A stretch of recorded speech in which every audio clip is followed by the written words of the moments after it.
Labour laws labour intensive sector को बहुत ज़्यादा इंपैक्ट करते हैं और उसका डायरेक्ट इंपैक्ट हमें देखने को मिलता है स्टॉक मार्केट में।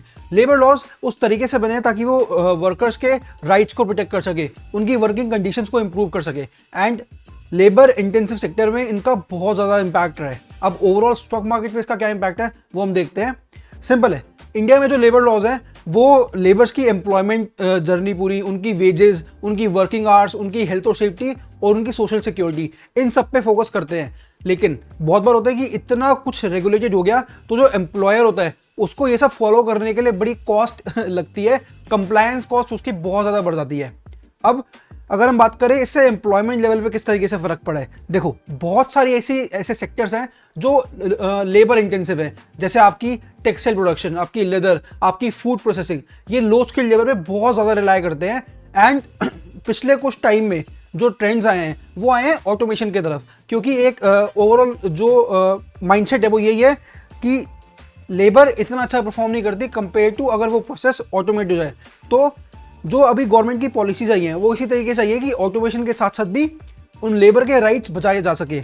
अब प्रोडक्टिविटी की बात करें, जैसे मैंने कहा एक machine will always perform better than a labour, but फिर भी लेबर की तो जरूरत पड़नी ही है।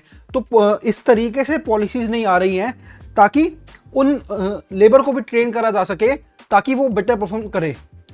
नाउ सिंपल है, अब अगर नए नए ट्रेनिंग प्रोग्राम्स लेकर आने पड़ेंगे एक एम्प्लॉयर को, एक लेबर की स्किल्स को इम्प्रूव करने के लिए, और साथ साथ लेबर को जितनी भी कंप्लायंस है वो फॉलो करने के लिए, तो एक बिजनेस की कॉस्ट बहुत ज़्यादा बढ़ेगी। अब कॉस्ट बहुत ज़्यादा बढ़ेगी तो उससे ओवरऑल प्रॉफिटेबिलिटी पे भी इम्पैक्ट आएगा। तो आपको बस यही देखना है कि जिस भी सेक्टर में आप इन्वेस्ट कर रहे हो वो सेक्टर लेबर पॉलिसीज से, लेबर लॉ से कितना इम्पैक्ट हो रहा है। अगर इम्पैक्ट बहुत ज़्यादा है तो आप ये भी देख सकते हो कि हाँ यार वैसे तो कंपनी अच्छा परफॉर्म कर रही है लेकिन लेबर लॉस की वजह से इसकी कॉस्ट बहुत ज़्यादा बढ़ जाएगी जिससे इसके प्रॉफिट में इम्पैक्ट आ सकता है। तो अल्टीमेटली आप तो तभी कमाओगे ना जब कंपनी ग्रो करेगी, कंपनी प्रॉफिट करेगी।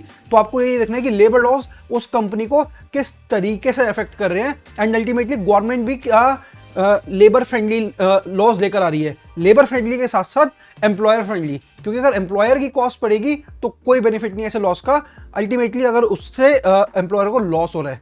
तो आप इस तरीके से अगर इंपैक्ट एनालिसिस करोगे तो बड़े डीप लेवल पे आप रिसर्च कर सकते हो कि ओके इस कंपनी के बढ़ने के चांसेस कितने ज़्यादा हैं। अगर आपको लगे इंपैक्ट एनालिसिस के बाद की प्रोबेबिलिटी अच्छी खासी है तो you can invest in that.